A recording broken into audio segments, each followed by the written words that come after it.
प्रचाराचा मार्ग मोकळा झालेला आहे। त्यानंतर जर आपण पाहिलं तर अमरावतीच्या भाजप शहर कार्यालयामध्ये जो आहे तो जल्लोष या ठिकाणी सुरू आहे। मोठ्या प्रमाणात आपण बघू शकतो कार्यकर्ते आहे भाजपचे आणि या ठिकाणी जे आहे ते जल्लोष करत आहेत। महायुती सरकारची सर्वात महत्त्वाकांक्षी असलेली लाडकी बहीण योजना जी आहे ती या निवडणुकीमध्ये प्रचाराचा मुद्दा ठरलेला आहे। आणि आपण या ठिकाणी बघू शकतो महिला आहेत भाजपच्या पदाधिकारी जे आहेत ते देवेंद्र फडणवीस यांचा फोटो आहेत पेटा घातलेला आणि तो फोटो दाखवून जे ते जल्लोष साजरा केला जातो। आपल्या सोबत काही महिला आहेत, काय सांगणार मुख्यमंत्री होणार आहे फडणवीस, काय वाटते? आज अतिशय इतिहासात सुवर्णाक्षराने लिहावा असा क्षण आहे। आमचे नेते जे भारतीय जनता पार्टीचे उपमुख्यमंत्री होते त्यांचा आता मुख्यमंत्री पदावर त्यांचं ग्रहण होणार आहे। उद्या शपथविधी आहे। आज आमच्या कार्यालयासमोर जल्लोष साजरा होत आहे।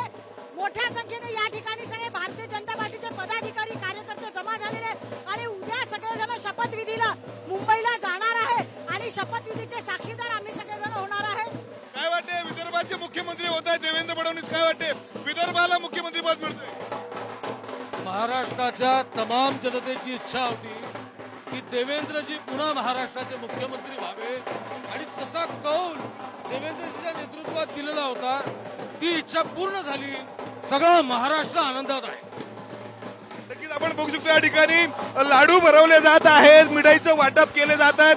आनंदाचा क्षण जो आहे तो सध्या अमरावतीमध्ये पाहायला मिळतो। गेल्या अनेक दिवसांपासून चर्चा होती मुख्यमंत्री कोण होणार, तिढा काय मुद्दा, परंतु आता जर आपण पाहिलं तर विधिमंडळाच्या गटनेतेपदी जे आहे ते देवेंद्र फडणवीसांची निवड झाली।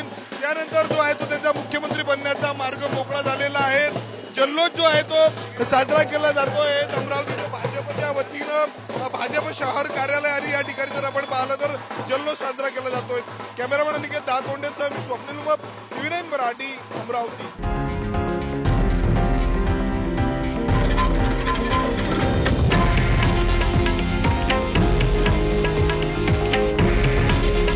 हे आहे देशातील नंबर 1 न्यूज नेटवर्क आणि आपण पाहत आहात TV9 मराठी। काळजी तुमची, हित महाराष्ट्राचं।